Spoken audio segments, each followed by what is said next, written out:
I just wanted to talk about the title of my YouTube page, Salvation Through Suffering. And I've been reading Job for past few days because that's like one of the most important books to read, when you're studying suffering, enduring suffering. And, a lot of things popped out. Actually, the big thing that popped out for me that comes to my mind first is his friends. You can tell whenever you read the book that they've never suffered. And whatever they did suffer, if they said that they did, it was probably something small, that was easily resolved within a few days or something. But, Job, of course, suffered greatly, suffered very much. And, it makes me think about, in the New Testament with the Gospels, you read about the Pharisees, who are a lot like the friends of Job. You can tell that they have never really suffered, but they act like they have, and they act like they know, the way the world actually is, and the way God actually thinks. But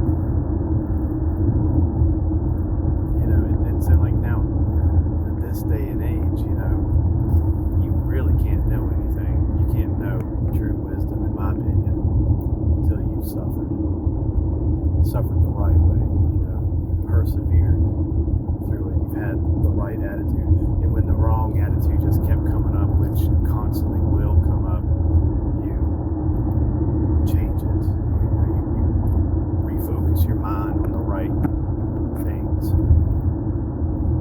As the verse says, keeping how God keeps you on the right path to eventually bring honor to His name.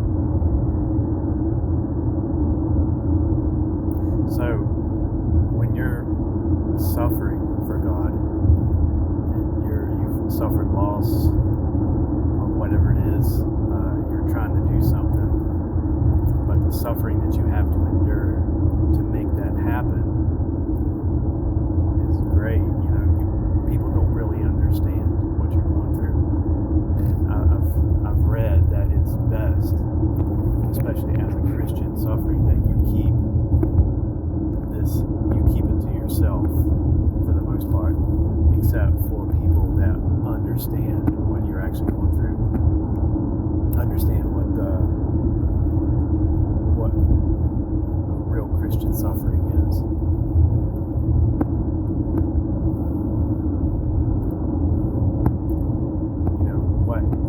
What it means to actually pick up your cross daily and deny yourself and walk down that road, down to your Calvary.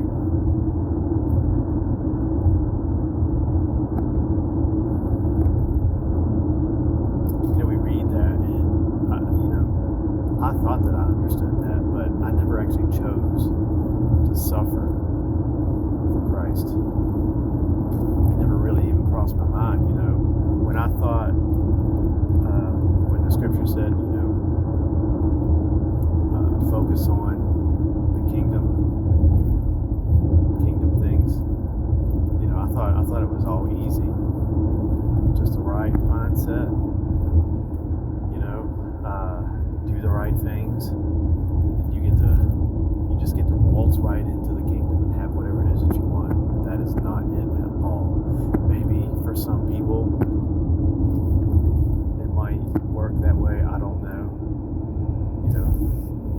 Thankfully, God doesn't make everybody suffer. Some suffer greatly, and some suffer much, much less.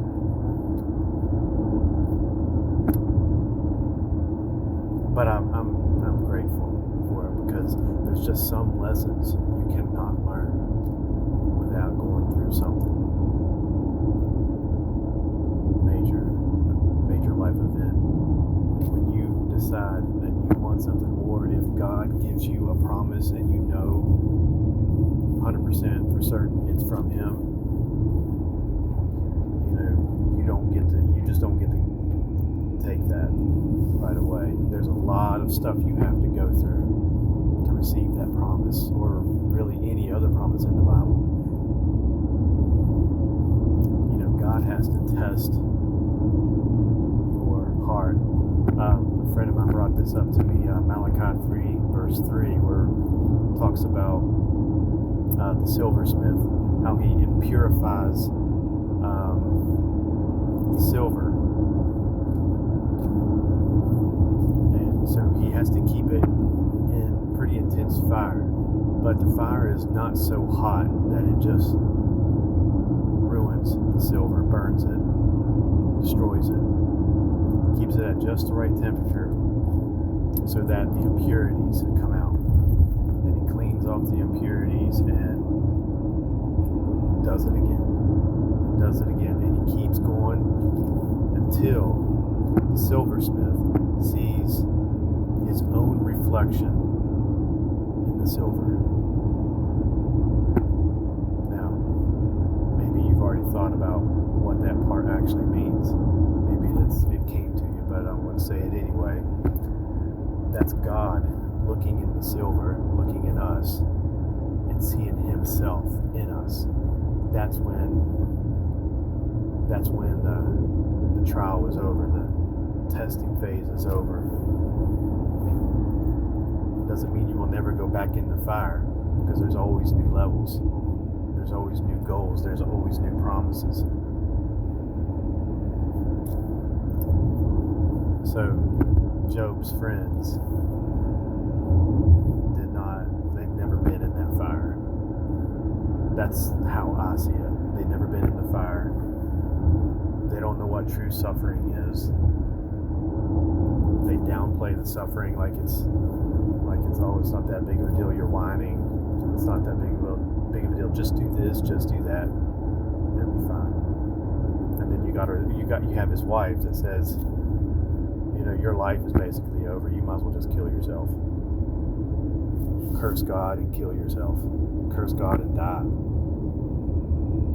People will reject you when you choose God and you choose to serve Him and you choose to seek His will, and it's your highest priority in your life. First of all, a lot of people are not going to believe you. They're going to doubt you. Some are going to hate on you.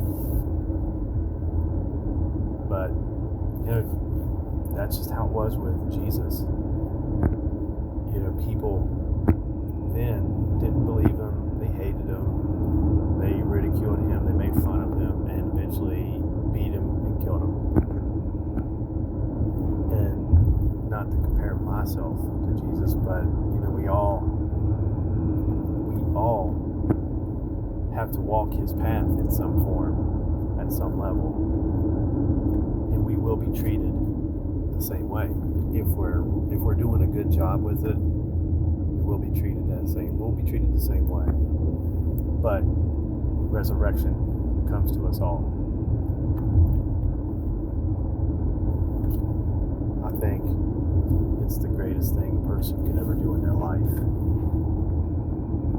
is to walk in the footsteps of Jesus. It's hard,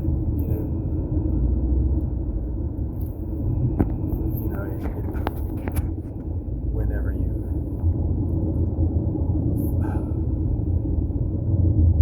you seek God with all your heart and all your soul and all your mind, as Jesus said, God will start communicating with you like He has me. He communicates with me a lot, actually.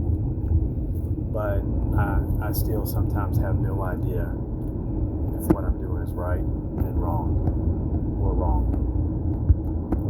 I mean, I know a little better now, but in the beginning, I just didn't know. But it turns out, that not knowing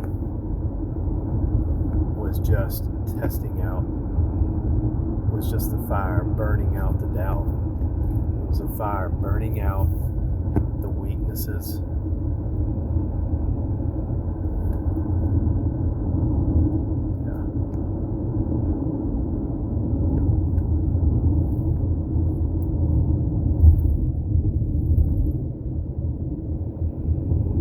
God takes care of his own. God takes care of especially the ones that he has chosen. He takes care of them.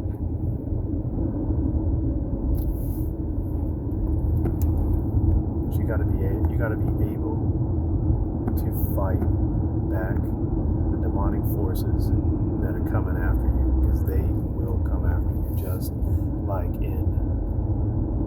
they came after Job. That's real. Very real. He will come after you, and he will try his best to ruin you. And just like you've heard, the battle in the spiritual realm, the battlefield in the physical realm is the mind.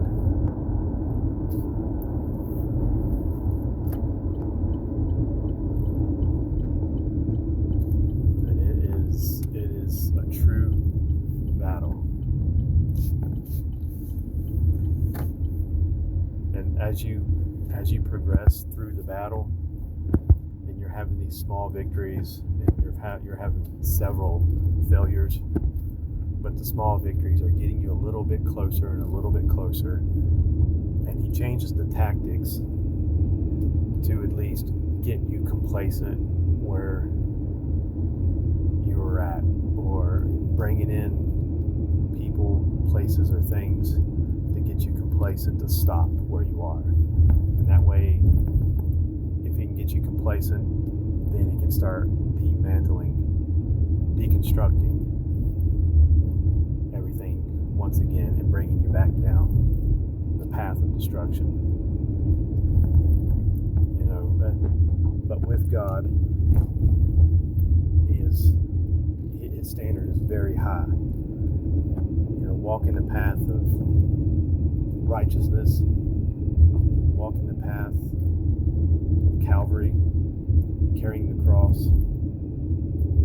It's, I think for most people, I know there are instances with some people that everything is instant. It happens instantaneously.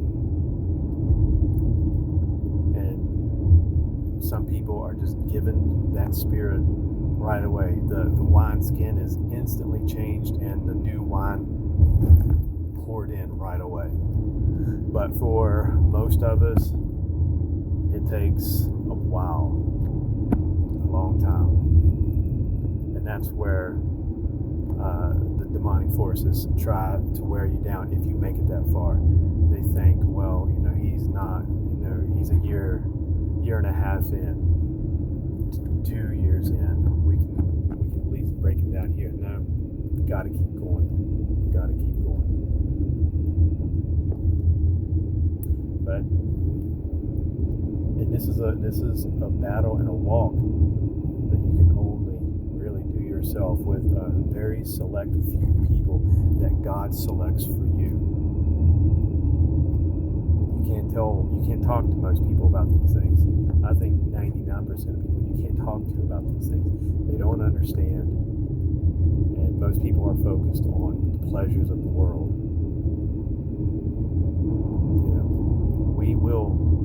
The chosen one will experience pleasures again. But we have to go through our testing.